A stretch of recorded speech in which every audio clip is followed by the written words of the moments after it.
معزز سامعین اور قائد جمعیت مفکر اسلام حضرت مولانا سمیع الحق صاحب اور سپاہی صحابہ پاکستان کے قائد مولانا احمد ودیانی صاحب،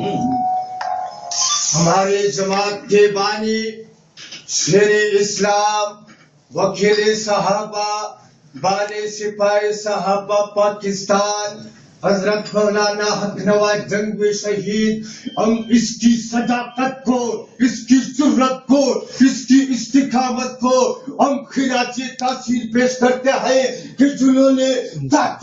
کو ٹکرا کر جامع شہادت نوش کیا ہے لیکن اپنے مشن کو نہیں چھوڑا ہے۔ ہم تمام شہدائے ناموسی صحابہ کو خراج تحسین پیش کرتے ہیں کہ جنہوں نے تحت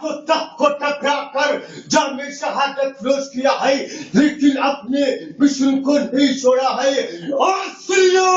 آؤ میدان میں آؤ، ہماری جماعت کے قائد علامہ نواز جنگی نے ایک چیلنج کیا ہے کہ شیعوں کی تمام فاتح کو یہ بات کیا کہ آؤ میدان میں آؤ، عدالت میں آؤ، اگر میں نے قرآن کی روشنی میں شیعہ کو کافر ثابت نہیں کیا ہے تو عدالت مجھے گولی مارے۔ ہماری جماعت کے قائد مولانا احمد ودیانی سے مولانا سمیع الحق سے کو ہم خراج تحسین کرتے ہیں کہ جنہوں نے پاکستان میں عمل قائم کیا ہے، طالبان کے ساتھ حکومت کے ساتھ مذاکرات کیا ہے۔ سارے تکبیر!